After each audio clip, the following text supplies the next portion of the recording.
Hello everybody and welcome back to the Patrik Berger YouTube channel. I'm Jay and as always I've got Patrik Berger with me. Hello everyone. You, Jay, how are you, mate? Good, good? Mate. Good. Man. Enjoyed our last video, which was good. Me too, mate. So today we've got a Wikipedia true or false, because we all know a lot of people's Wikipedia pages are complete crap. But we are going to go through some of the supposed true stories and we're going to find out if they are true or false or not. So yeah, so if you don't want to answer, mate, you don't have to. You can just say I'm not answering that. I'll try my best. You can plead the fifth. Okay, so the first one, mate, is according to Wikipedia, you have an uncle called Jan Berger that played over 150 games for Sparta Prague, 30 times for the Czech Republic, and even picked up a bronze medal at the 1980 Euros and a gold medal at the 1980 Olympics. Is that true? Yeah, it is true. It is my father's brother. I would say that he's probably historically one of the best players, this country ever produced. I think he's been Footballer of the Year 2 or 3 times. And I think it was in 80s when obviously Sparta Prague was winning everything. He was their best player. And they played in the Champions League one season against Real Madrid. And they played home and away from home. And after that game, he got the offer from Real Madrid. They would like to buy him. I mean, is that how good he was? Yeah. But because of the communism regime, it was impossible. I mean, he tried, but obviously they didn't let him go. So unfortunately, he had to stay over here and played for Sparta Prague. So yeah, it is true. Right. It is true. Wow. He was a great player. So 2 Bergers that were Footballer of the Year. Yep, that's really good, mate. Nice one. So again, these are in no particular order, by the way. We're just shooting our shot with them. So when you were at Liverpool. Did you live in Southport, and is it true you live next to Kenny Dalglish and Alan Hansen? It is true. I mean, the first part when I signed for Liverpool, I was living in a road called Westcliff Road, which I was there on my own. But when Vladi signed for Liverpool, he was looking for a smaller house, so he moved to my house, and I have moved to a bigger house. I think we were the last 2 players historically in Liverpool that had the accommodation from the club. Right. After that, every single player had to buy or rent, by themselves. So we have been living in the Liverpool's properties, and so I moved to the bigger house, which was right next to Kenny, and Alan Hansen was living around the corner. Yeah. So Kenny was a great neighbor, but obviously when my friends came over to visit us, and after the game we had a day off. We had a little bit parties, fireworks. So sometimes he was complaining. But he was a good neighbor. I don't know if he would say the same about me, but he was a great neighbor. Brilliant. It says after your first season there was a possibility of you going to Benfica. Was that an opportunity? Well, I actually didn't have an official offer from Benfica. Okay. But it was my agent told me that I think at the time Graham Souness was the manager of Benfica at the time. Karel Poborski went to Benfica. And I think I was another player that he wanted to buy or to get, to Benfica. So he wanted me and Karel at the same time, but it didn't happen. We didn't get to the stage where we would be negotiating. Yeah.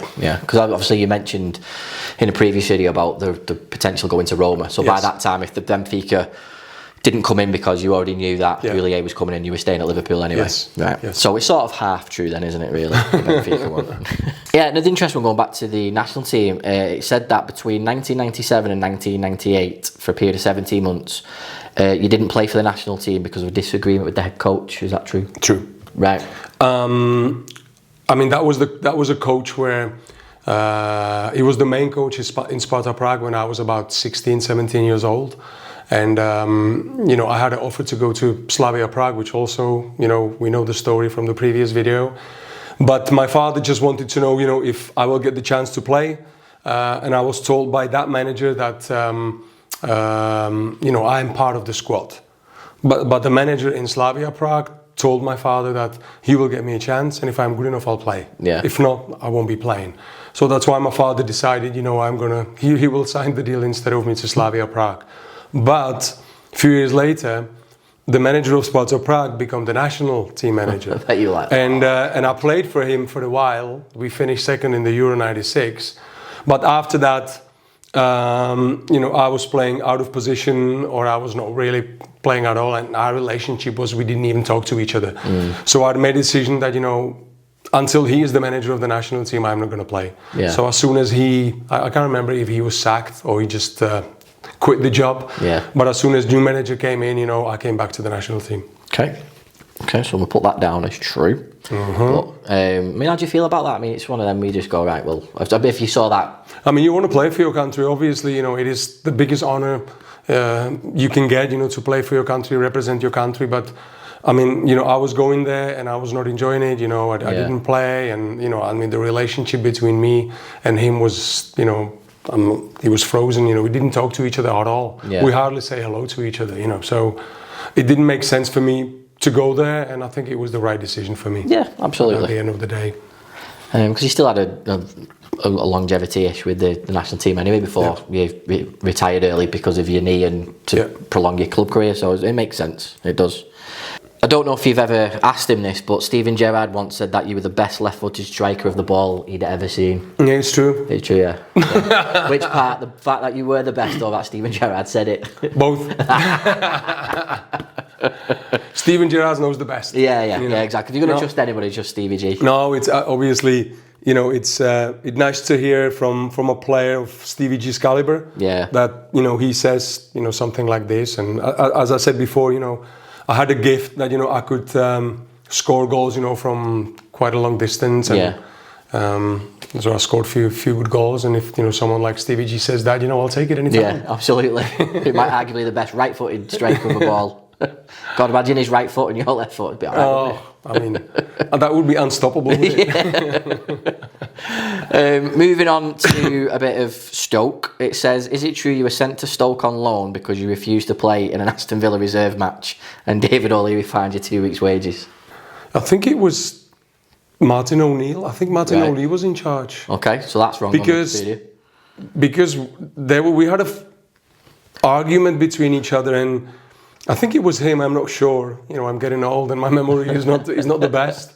But I think it was him, and then I had a phone call. Obviously people knew that I'm not involved. So if I want to go on loan to Stoke, So I went to Stoke, and I was there for a few games, and then Aston Villa was not doing really well. I think they were in the relegation zone, and then Martin O'Neill called me back. And I think I played the next game. I think we played against Blackburn, and I have made an assist. We won the game, and then the next game I think I scored, and basically we moved out of the relegation zone, and we were kind of safe. Yeah. And then he gave me another deal, like another year extension. Yeah. To stay in Aston Villa. Right. So that's not true then, where he said you refused to play in a reserve. No. Sorted you off. No. Well, there you go. Wikipedia, you're wrong for that one. Yep. Don't believe everything that is on Wikipedia. Well, then, let's look at this one. Is it true that you told Gareth Barry to sign for Liverpool, and because of that, you told you played your last game for Villa? Yeah. It was also Martin O'Neill. So that's true then. It is, I didn't at the time, I didn't really talk to the journalists, and I never did, even I just didn't like it, sometimes they were twisting the words, and the interviews were different compared, what we were talking about. Yeah. So after one game, I was in the good mood, and I was going through the media. One of the guys stopped me, and Gareth Barry was on a good form at the time. We had a great run, played well. And he told me, that Liverpool is interesting to buy him. If I would, what I would recommend to him. And obviously, I played for Villa, but Liverpool was still my team. So I was just buzzing, and I said, of course. Liverpool is one of the best teams in the world, and this could be the only opportunity for him to go to the top team. And then I just went home, and everything was fine. And then I arrived the next day in the morning for breakfast before training session, and all the boys were reading the newspapers, and as soon as I walked in they started to laugh. And they were like, "Oh man, you are in the deep shit here, you're in trouble." And I was like, "Why?" And then they showed me the front pages of all the newspapers, and I was like, I was just telling the truth. So Martin O'Neill called me in the office, and he said, like, "What is that?" And I said, "Well, I was just speaking the truth, that I thought, it would be great for him, but obviously I know he's an important player for us. So at the end of the day, it's about you guys if you let him go or not. And then I left his office and he didn't say anything. We had the training session. After training session, I went home. And as soon as I arrived home, I had a letter from Aston Villa signed by Martin O'Neill in the postbox that I'm suspended from the training ground and I will be fined 2 weeks' wages. And I was like, what the fuck, man? I mean, I was just talking to him. He could say that to my eyes. He was not even strong enough to say that to my eyes. Yeah. Because I was talking to him like hour before I have received the letter. Wow. So he already knew Yeah. the letter is on the way, right? So I was kind of disappointed, that he was not straight with me. Yeah. And I mean, what could I do? So I couldn't even go to empty my locker when the players were there. I was not allowed. Wow. I could only go when everyone left. Oh, that's a bit sad, that, isn't it? But yeah. So I was waiting till everyone goes, empty my locker, and I never came back. That's a shame. It was good. It was just, I think it was only a couple of weeks, maybe 2-3 weeks before the end of the season anyway. Yeah. So, it was all right. I had a longer holiday. And Gareth Barry never went to Liverpool anyway, so it didn't really matter, does it? No, not really.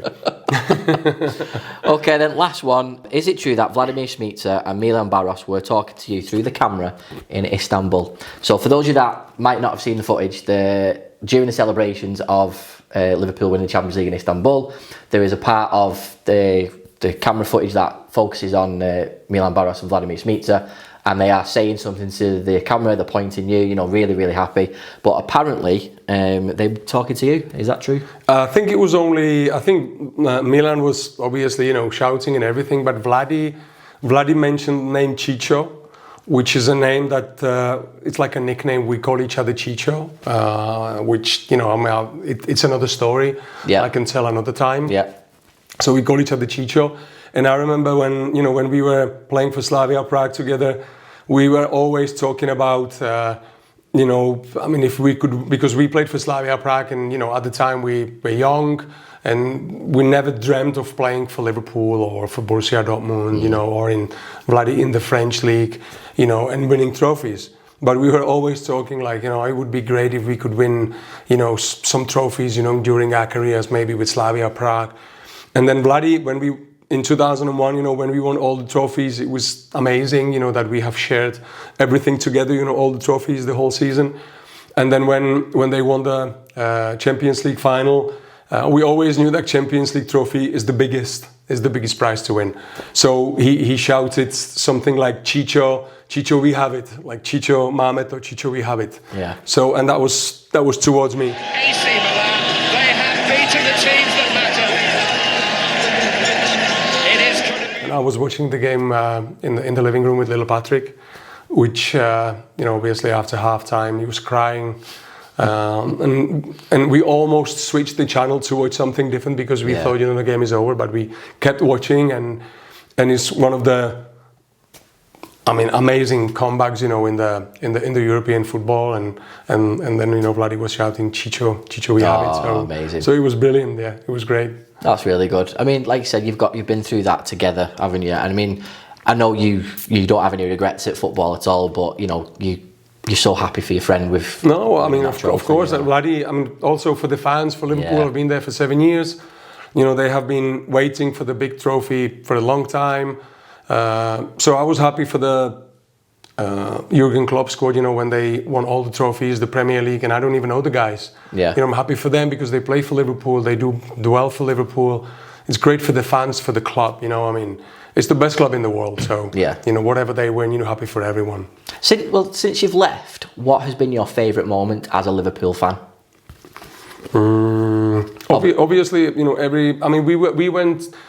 So some of the finals we have seen on the TV, but we have been lucky to go to few finals at Wembley. We went to Madrid, when they won the Champions League. So these are memories where I usually go with Patrik, but to the Madrid game I took my wife and Valentina as well, and we had an unbelievable time, and they won the Champions League.